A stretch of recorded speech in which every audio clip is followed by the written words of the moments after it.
Las niñas bailaban en la calle riéndose a carcajadas ajenas a todo. Tenían 12 y 14 años. De pronto, desde la esquina, se escuchó un estampido seco. Después otro. Los cuerpos de Antonia y Encarnación cayeron al suelo destrozados por la posta. El pueblo entero se paralizó. Algunos pensaron que era una broma macabra y otros que habían estallado petardos. Pero no, eran escopetas. Y lo peor de todo es que aquello era solo el principio.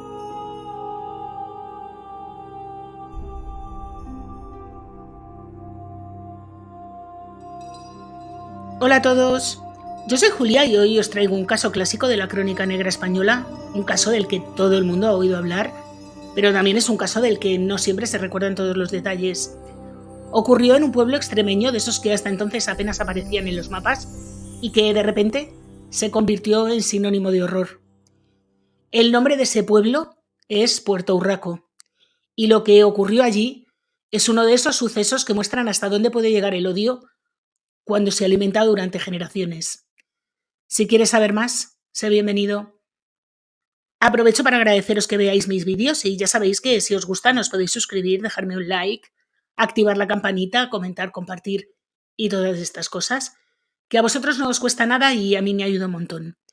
Bueno, y recordad también que tengo un segundo canal que se llama Letra Pequeña y que os dejo enlazado en la cajita de información. Y ahora sí, no me enrollo más y vamos con la historia.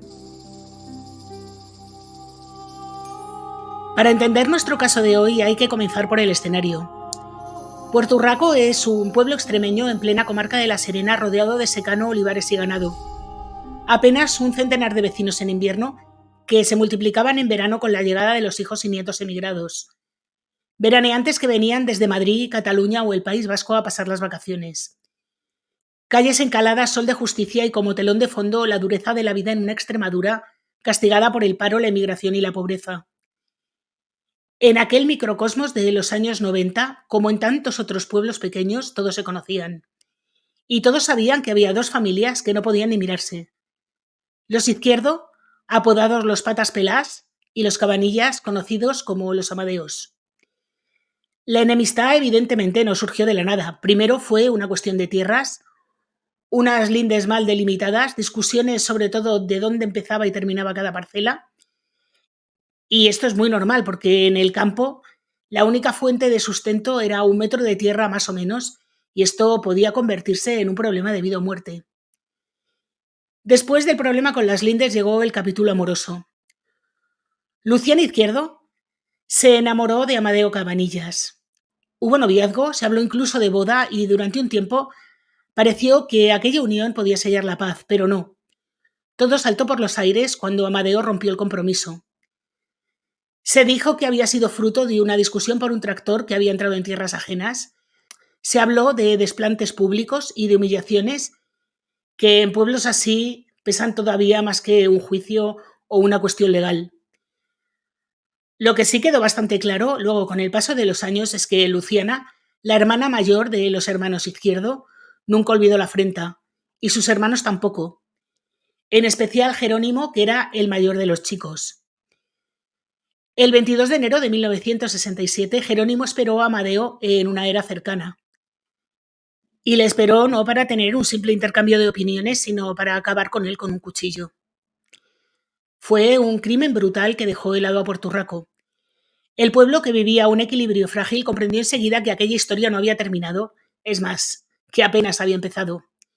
Jerónimo fue detenido y condenado a 14 años de prisión. Y aquí viene la ironía. En lugar de cerrar la herida, aquello la abrió todavía más. Porque para los Izquierdo, la cárcel no había sido un castigo justo, sino otra prueba más de que la vida les debía algo. Y claro, evidentemente para los Cabanillas aquel crimen era una cicatriz imposible de olvidar. En 1984 el destino volvió a golpear a los Izquierdo. Su casa, situada en la calle Carrera, se incendió durante una noche de verano. Dentro estaba doña Isabel, la madre, anciana y postrada en la cama. Falleció abrasada entre las llamas. Los peritos aseguraron que había sido un accidente, un fuego doméstico, pero los Izquierdo jamás aceptaron esa explicación. Para ellos estaba claro que el incendio había sido provocado por los Cabanillas. La tragedia añadió una nueva capa de terror a toda esta historia. A partir de entonces, los Izquierdo ya no vivieron en Puerto Rico, se trasladaron a Monterrubio de la Serena, un pueblo cercano, y allí se encerraron en una casa con las ventanas siempre cerradas y la sospecha como compañera diaria. Pensaban que todo el mundo estaba en su contra. Vivían en una paranoia perpetua. En 1986, recién salido de prisión, Jerónimo, el hermano mayor, volvió a intentar saldar cuentas. Atacó a Antonio Cabanillas, hermano de Amadeo, con un cuchillo. La víctima sobrevivió, pero quedó herida de gravedad. Jerónimo, en cambio, acabó ingresado en un psiquiátrico, donde murió 9 días después, oficialmente de un infarto. Pero claro, para los Izquierdo y su paranoia, aquello no había sido un infarto. Fue otro asesinato de los Cabanillas cometido esta vez en la sombra. No sé muy bien cómo pensaban que se había cometido, pero os aseguro que estaban convencidos de que habían acabado con la vida de su hermano. El entierro de Jerónimo fue una escena que muchos recordarán durante años. Los 4 hermanos supervivientes de la familia Izquierdo acudieron muy unidos al entierro del hermano mayor y entre lágrimas, sollozos y gritos, Luciana y Ángela, las 2 hermanas, decían que eran víctimas de una conjura y repetían una y otra vez que se iban a vengar. Después, pasados los años, los vecinos lo contaban entre voz baja, repitiendo lo que aquellas mujeres decían una y otra vez durante el sepelio. Esto no va a quedar así. Para entonces la familia ya estaba reducida a 4 miembros, Antonio y Emilio, los hermanos que años más tarde cometerían la masacre, y las hermanas Luciana y Ángela, solteras y obsesivas. En total eran 5 hermanos, pero solamente quedaban 4. La vida en Monterrubio no era precisamente tranquila. Habían cortado la luz y el agua de su propia casa porque sospechaban que los vecinos intentaban envenenarles a través de las cañerías. Vivían entre rezos, supersticiones y rencor. Una existencia solitaria, enclaustrada entre 4 paredes, en la que el odio hacia los Cabanillas era su principal sustento. Y así, durante años, la venganza se fue cociendo poco a poco, y lo que empezó siendo una simple pelea de lindes y un noviazgo roto, se convirtió en un cóctel envenenado de rencor familiar, tragedias encadenadas y delirios compartidos. Y así llegamos al domingo 26 de agosto de 1990, un día con un calor pegajoso, de esos que en Extremadura parecen no acabar nunca, con el termómetro rozando los 40 grados durante la tarde y con las calles desiertas hasta que empezó a caer el sol. Al caer la noche el pueblo recuperaba la vida, se sacaban las sillas a la puerta, los mayores charlaban, los niños correteaban por la calle Carrera y los veraneantes, que por esas fechas duplicaban la población normal de Puerto Rico, como os he dicho antes, disfrutaban de la fresca antes de ir a dormir. Era la imagen típica de un agosto en Puerto Rico. Mientras tanto, en Monterrubio de la Serena, a 10 kilómetros de allí, los hermanos Antonio Izquierdo, de 56 años, y Emilio Izquierdo, de 52, se preparaban para salir. Vestidos de faena, se calaron las gorras, cogieron las escopetas y se despidieron de sus hermanas Luciana y Ángela con una frase que se ha hecho mítica: vamos a cazar tórtolas. Una coartada perfecta porque en agosto nadie se extrañaba de ver cazadores. Pero lo que llevaban no eran cartuchos de perdigones, sino 2 escopetas y más de 300 cartuchos de posta, una munición diseñada para atravesar la piel hasta de un jabalí. Vamos, lo necesario si quieres sembrar el pánico en un pueblo entero. Pasadas las 10:30 de la noche, cuando el Land Rover de los Izquierdo entró en Puerto Rico, los hermanos Izquierdo ya tenían muy claro lo que iban a hacer. Dejaron el coche en las afueras y se dirigieron a pie a la calle Carrera, la arteria principal del pueblo, y el lugar donde años antes había ardido la casa familiar. Allí se escondieron en el callejón del huerto, un pasadizo estrecho y oscuro, desde el que podían ver sin ser vistos. La escena que tenían delante era casi costumbrista. Vecinos en las puertas, grupos de mujeres conversando, niños corriendo, veraneantes disfrutando de la noche. Todo lo contrario a lo que ellos llevaban en mente. Esperaron unos minutos en silencio hasta que apareció su primer objetivo. Eran Antonia y Encarnación Cabanillas, de 14 y 12 años, hijas de Antonio Cabanillas, de la familia rival. Estaban en medio de la calle, bailando y cantando, riéndose a carcajadas, disfrutando de los últimos días de vacaciones. Una estampa inocente que los Izquierdo transformaron en tragedia. Apuntaron, dispararon y el estruendo rebotó contra las paredes encaladas. Las niñas cayeron fulminadas en el suelo. Los gritos alertaron a Manuel Cabanillas, familiar de las pequeñas, que salió del bar a ver qué pasaba. Apenas cruzó el umbral, acabaron con él también. Fue entonces cuando el pueblo entero estalló en pánico. Los que estaban sentados en las puertas corrieron a esconderse dentro de las casas, otros huyeron por las callejuelas laterales, los niños gritaban y las madres intentaban cubrirlos como podían. Pero lo más escalofriante de toda aquella escena era la actitud de los hermanos Izquierdo. No parecían nerviosos, no corrían, no gritaban, avanzaban despacio, con calma. Disparaban, recargaban y volvían a disparar, como si estuvieran en una cacería más. Lo que hasta hacía unos minutos era una noche tranquila de verano se convirtió en un campo de batalla y aquello, desgraciadamente, no había hecho más que empezar. El objetivo principal era Antonio Cabanillas Rivera. Los Izquierdo así lo habían señalado, pero no lo encontraban. Cuando entraron en la calle Carrera era a quien buscaban de verdad, pero como no le vieron a él, pues decidieron que lo mejor era acabar con la vida de dos niñas de la familia. A escasos metros de las niñas se encontraba su hermana mayor, María del Carmen, que se salvó por azar, porque aquella noche no estaba en la calle, sino en casa de una prima, al lado de donde ocurrieron los hechos. Una casualidad que le salvó la vida. Y a partir de ahí todo se desbordó. Cayeron consecutivamente José Antonio Cabanillas, de 18 años, al intentar cerrar la puerta de su casa para proteger a su familia. Más tarde, Encarnación Ramos, de 72 años, falleció cuando intentaba poner a salvo a su nieto. Y el caso más estremecedor fue el de un niño de 6 años, Guillermo Ojeda Brito, que recibió un disparo en la cabeza, fue trasladado de urgencia al hospital, donde permaneció en coma hasta que murió finalmente. En total, los hermanos de Izquierdo dejaron tras de sí 9 víctimas y alrededor de una docena de heridos de diversa gravedad. Algunos de los supervivientes arrastrarían secuelas de por vida. Varios quedaron tetraplégicos condenados a una silla de ruedas para siempre. La escena en la calle Carrera era de auténtico pánico. Gritos, carreras, puertas que se cerraban de golpe, vecinos arrastrando heridos como podían al interior de las casas y los coches particulares convertidos en ambulancias improvisadas. Estos vehículos cargados de heridos se dirigieron al hospital de Don Benito y al hospital de Badajoz.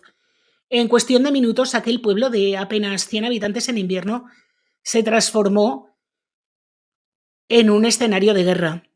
Pasados 20 minutos, los hermanos Izquierdos se marcharon. Según relató la prensa de la época, lo hicieron cuando ya estaban saciados, convencidos de haber dejado tras de sí una estampa horrible. Las llamadas al cuartelillo de la Guardia Civil no tardaron en llegar.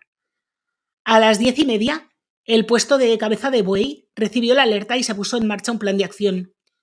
Los primeros en salir fueron 2 agentes de Monterrubio de la Serena, que llegaron en apenas unos minutos a Puerto Urraco, pero ni siquiera tuvieron oportunidad de reaccionar porque fueron recibidos con una cálida bienvenida por parte de los hermanos Izquierdo.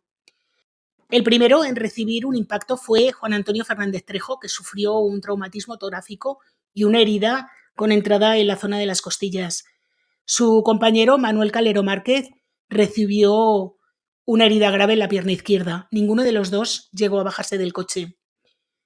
La Guardia Civil desplegó a partir de ese momento un operativo sin precedentes con 200 guardias civiles que comenzaron a rodear la zona en forma de tenaza rodeando el pueblo y establecieron cortes en las carreteras. Estaban convencidos de que los criminales estaban escondidos en los parajes cercanos y, por supuesto, había que capturarles fuera como fuera. Los hermanos salieron corriendo hacia la Sierra del Oro, una zona de olivares que conocían bien, y pasaron la noche escondidos mientras a su alrededor se organizaba una impresionante batida con perros, coches todoterreno e incluso helicópteros. La tranquilidad les duró poco a los hermanos, bueno, tranquilidad entre comillas, porque entre las 8 y las 9 de la mañana fueron sorprendidos dormidos y fueron detenidos sin oponer resistencia. Después, en el traslado al juzgado de Castuera, dejaron claro que el odio no se había saciado del todo. Si no me cogen, afirmó Emilio, hubiera ido el entierro a acabar con más gente. Yo alucino. Pocos días después de detener a los hermanos, a Emilio y Antonio, detuvieron a las hermanas que habían huido precipitadamente de la casa de Monterrubio y viajado hasta Madrid, donde incluso llegaron a la estación de Atocha para intentar entrevistarse con alguien del gobierno de Felipe González. La policía las localizó y las devolvió a Badajoz acusadas, por todos y por nadie en concreto, de haber instigado el crimen. Ante la prensa se mostraban superdolientes las mujeres y decían cosas como: vamos muertas, llevamos el estómago revuelto por todo lo que ha sucedido. Quien diga que somos culpables de haber inducido a nuestros hermanos, que lo diga delante de nosotras, si se atreve. En fin. El pueblo, entre tanto, lloraba a sus muertos y se preparaba para unos entierros que también estuvieron bajo máxima vigilancia policial, porque el miedo a nuevas represalias era real. El juez instructor del caso, Casiano Rojas, mandó a los 4 hermanos a prisión y ordenó su evaluación psiquiátrica. El juicio no se celebró hasta 3 años y medio después, en enero de 1994. La espera fue larga, pero la expectación no decayó. Durante días, la Audiencia Provincial de Badajoz se convirtió en el epicentro informativo del país. Periodistas de todas partes abarrotaban los pasillos y cada jornada era cubierta con todo lujo de detalles por prensa, radio y televisión. Puerto Rico ya no era el pueblo anónimo, porque se había convertido en el símbolo de una barbarie. En un principio, en el banquillo estaban solo los 2 hermanos porque las hermanas no fueron procesadas. Solamente Antonio y Emilio se sentaron en el banquillo de los acusados. Desde el principio, su abogado defensor, Javier Luna, intentó llevar la línea argumental de la defensa, tratando de convencer al tribunal de que sus clientes habían actuado fuera de sí, incapaces de comprender la magnitud de lo que hacían. Emilio se prestó a esa estrategia y en el juicio mostró 2 caras. Una, la del olvido, repetía que no sabía lo que había pasado, que su mente se había quedado en blanco, pero sin embargo Antonio no siguió la misma línea. Antonio alegó que había acompañado a Emilio por obligación, pero que él no había disparado a nadie. La Guardia Civil la ha tomado con nosotros. Yo hice disparos al aire para avisar a la gente. Si llegó a saber lo que iba a hacer, nunca le hubiera acompañado. Si no fuera tan trágico, es que de verdad la línea de la defensa dan ganas de abofetearle allí mismo. Pero evidentemente eso no convenció al tribunal. Los 2 hermanos Izquierdo fueron condenados a 684 años de cárcel y a 300 millones de pesetas de indemnización. El juez fue bastante tajante y dijo que los Izquierdo no estaban locos. Subrayó que tenían una inteligencia normal, recordando que eran capaces de manejar un rebaño de 1000 ovejas, que tenían fincas arrendadas y poseían incluso, en tiempos de crisis agraria, una cartilla con 10 millones de pesetas. 10 millones de pesetas, que son 60.000 euros, que según la calculadora de inflación equivaldrían a 150.000 euros a día de hoy. Para el magistrado lo ocurrido no fue un arrebato, sino un plan perfectamente calculado.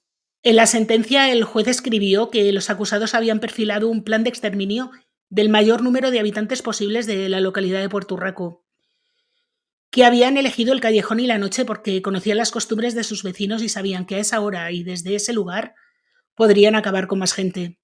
El fallo también destacó un primitivismo cultural y un empobrecimiento afectivo que determina su desprecio por la vida humana, y habló de cómo los acusados alimentaban sus propias fobias debido al anormal aislamiento social y a la convivencia en un grupo cerrado, en referencia a los 4 hermanos que, madre mía, alimentaban sus delirios los unos a los otros. La condena fue histórica, 684 años de cárcel para cada uno y una indemnización de 300 millones de pesetas para las familias de las víctimas. ¿Y las hermanas? Pues Luciana y Ángela estuvieron imputadas en un principio como inductoras, pero 2 años más tarde fueron exculpadas. No pudieron encontrarse pruebas materiales de su implicación directa. Eso sí, el tribunal no dejó lugar a dudas sobre su estado mental. Fueron ingresadas en el Hospital Psiquiátrico de Mérida, diagnosticadas con proceso paranoide y trastorno delirante compartido relacionado directamente con la venganza por la muerte de su madre. En el psiquiátrico compartieron habitación al principio, pero hubo que separarlas porque pasaban las noches hablando de los cabanillas de la matanza de su hermano Jerónimo, de lo que ellas consideraban una vida de injusticias. Los médicos entendieron que aquel círculo era imposible de romper si permanecían juntas. Curiosamente, algo parecido pasó con los hermanos en prisión, que también tuvieron que ser separados por motivos similares. Y 14 años después de que ocurrieran los hechos, el apellido Izquierdo empezó a desvanecerse uno a uno. La primera en morir fue Luciana, el 1 de febrero de 2005 en el Hospital Psiquiátrico de Mérida. Durante años había sido señalada como la verdadera inductora del crimen. Aquella mujer que, tras ser rechazada en su juventud por un Cabanillas, transformó su despecho en obsesión y lo transmitió al resto de la familia. 10 meses después, en noviembre del mismo año, falleció en el mismo centro su hermana Ángela. Las dos hermanas habían pasado juntas los últimos años, ingresadas, como os he dicho, con un diagnóstico de paranoia y delirio compartido.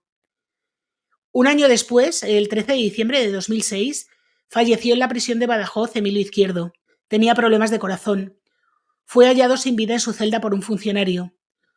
Su hermano Antonio acudió al entierro y delante de la tumba pronunció una frase que todavía se escucha. Hermano, te vas con la satisfacción de que tu madre ha sido vengada. Es que, en fin. El último en morir fue el propio Antonio, el 25 de abril de 2010, también con 72 años. Se quitó de en medio en el módulo de enfermería de la prisión de Badajoz, donde estaba ingresado por su frágil estado de salud. Se colgó de unas sábanas y fue hallado de madrugada por los funcionarios. El detalle macabro es que eligió precisamente ese día, el mismo en que, de no habérsele aplicado la doctrina Parrot, debería haber salido en libertad tras 25 años de condena. En lugar de salir por la puerta, salió con los pies por delante. Con él desapareció el último de los 5 hermanos Izquierdo. Ninguno dejó descendencia. El linaje terminó ahí, consumido por décadas de rencor y violencia. Del otro lado, a las Cabanillas solo les sobrevivió Mari Carmen, la tercera de las hijas, que aquella noche no estaba en la calle. Con el tiempo rehizo su vida, tuvo 2 hijas y se trasladó a una localidad cercana a Puerto Rico. Paradójicamente, tanto los Izquierdo como los Cabanillas acabarán desapareciendo de los registros, unos porque no dejaron herederos, otros porque el apellido se perderá en segundo lugar en las nuevas generaciones. El objetivo de los Izquierdo nunca se cumplió, lo único que lograron fue borrar su propio apellido de la historia y condenar al pueblo entero a ser recordado por la tragedia. Puerto Urraco quedó marcado para siempre, un pueblo diminuto de Badajoz que en apenas 20 minutos pasó de la rutina veraniega a convertirse en el horror más absoluto. Al final, los Izquierdo ni acabaron con sus rivales ni recuperaron el honor perdido. Lo único que consiguieron fue condenar a un pueblo entero. En fin, una masacre absurda como tantas.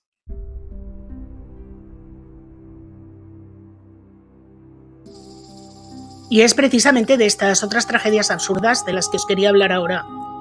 Son historias que sucedieron poco antes y poco después de lo que ocurrió en Puerto Rico. Tragedias en entornos rurales, con disputas familiares, discusiones por tierras, agua o casas, que terminaron de la peor manera posible. Episodios que estremecieron a sus comarcas y llenaron portadas durante días, pero son casos que hoy apenas se recuerdan fuera del lugar en el que sucedieron. El primero del que os quería hablar es el caso de Ogravelo. En la parroquia de Gomesende, el municipio de Pol, en Lugo, la vida transcurría con la calma propia de una aldea gallega a mediados de los años 80. Sin embargo, aquella rutina saltó por los aires el 19 de noviembre de 1983. Ese día, Marcelino Ares Rielo, un hombre conocido en la zona por el apodo de Ogravelo, decidió tomarse la justicia por su mano. El origen de la tragedia era un viejo conflicto por la tierra. Tras la concentración parcelaria realizada por el Irida, Ogravelo estaba convencido de que ciertos árboles, en este caso concreto carballos, que son unos robles de gran valor en Galicia, eran de su propiedad, a pesar de que habían quedado en la parcela de unos vecinos. Este hombre, Marcelino, cuando vio que iban a talarlos, sintió que era la gota que colmaba el vaso de su paciencia.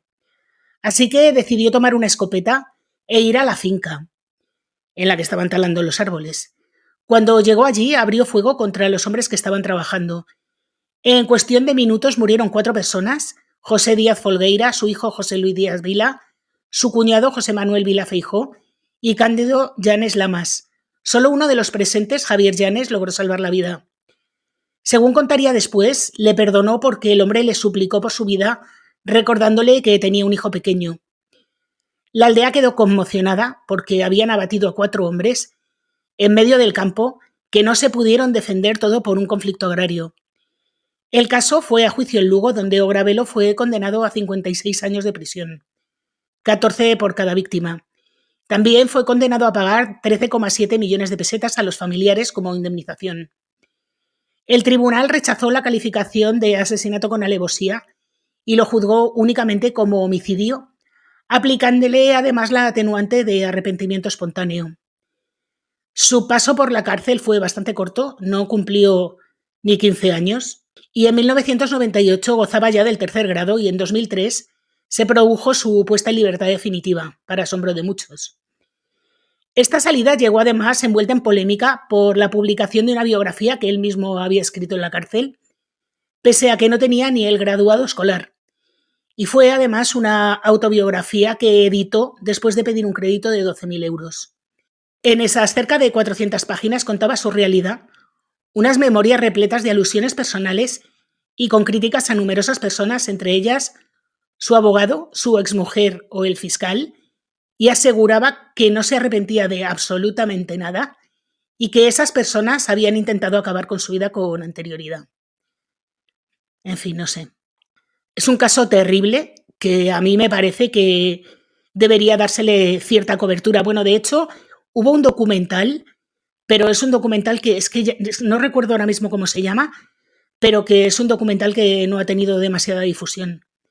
Aún así, en la comarca es verdad que este caso es muy, muy sonado y no se olvidan de él.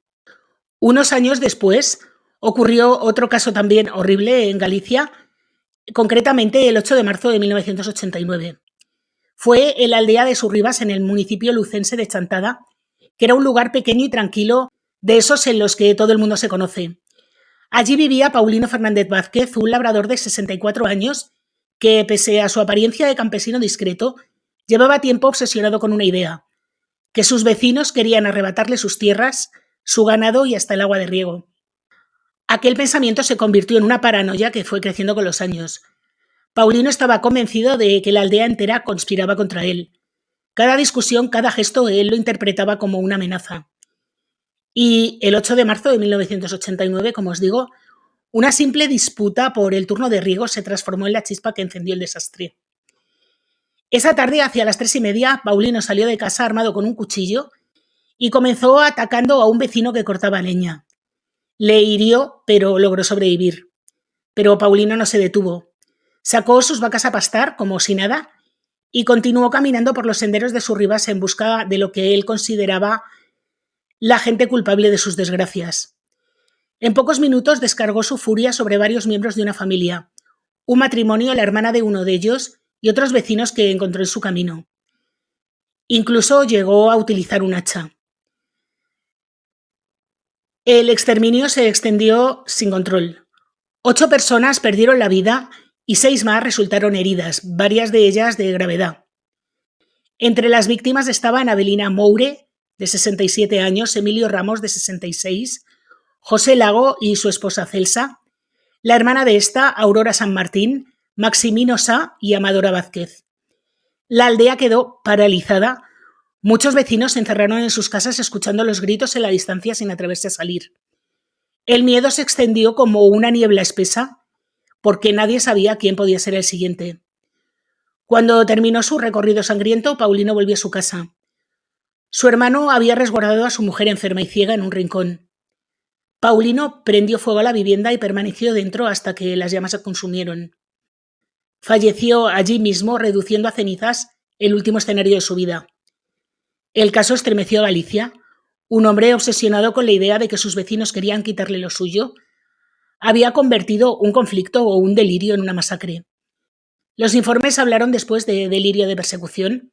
Paulino veía enemigos en todos lados y aquel 8 de marzo se convenció de que había llegado el momento de defender lo suyo. Esta fue una de las mayores tragedias rurales de la crónica negra gallega. 8 muertos, 6 heridos y un pueblo marcado para siempre por la obsesión de un hombre que confundió sus fantasmas en realidad.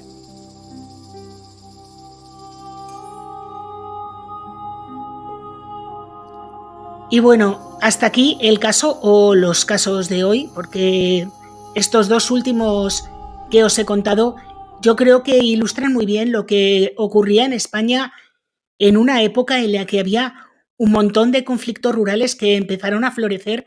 No me preguntéis muy bien por qué, pero es verdad que entre los años 70, 80 y principios de los 90 ocurrieron un montón de casos parecidos de gente que empezó a tomarse la justicia por su mano. No sé si anteriormente los había habido, es probable. Yo no tengo constancia de ello porque ya sabéis lo que ocurre con los casos anteriores a 1975 y no voy a entrar en más detalles porque luego viene la gente a darme la lata, a decirme que la censura es ahora y no antes, pero bueno, que no voy a entrar en eso. Pero es verdad que a partir de finales de los 70 hasta mediados de los 90 ocurrieron un montón de estos casos. Algunos de ellos son muy interesantes, pero es que no voy a entrar a contarlos porque es que no puedo ilustrarlos porque no hay ni una foto. Y así es imposible hacer un vídeo. Y bueno, ya sabéis que siempre me gusta recomendar si conozco algún libro, alguna película o alguna serie. En este caso os quiero recomendar la película de Carlos Saura, El séptimo día, que es una película que de verdad da escalofríos, está súper bien ambientada. Se basa bastante en lo que ocurrió en Puerto Urraco, de verdad, aunque bueno, se ambienta en 1992, durante los Juegos Olímpicos. Tiene un guión estupendo de Ray Loriga y Victoria Abril y Juan Diego lo hacen increíblemente bien. De verdad que os recomiendo la película porque a mí me gustó bastante. No es fiel reflejo de lo que ocurrió, pero bueno, sí que se parece bastante. Y bueno, como os digo, no me enrollo más, que este caso yo creo que va a quedar bastante largo. Como os digo, hasta aquí el caso de hoy. Si os ha gustado, por favor, dejadme un like, activar la campanita, comentar, compartir, suscribiros si no lo estáis. Recordad visitarme en mi canal Letra Pequeña, que subo vídeo todos los martes, y en este canal Tinta Roja subo vídeo todos los viernes. Así que hasta la semana que viene.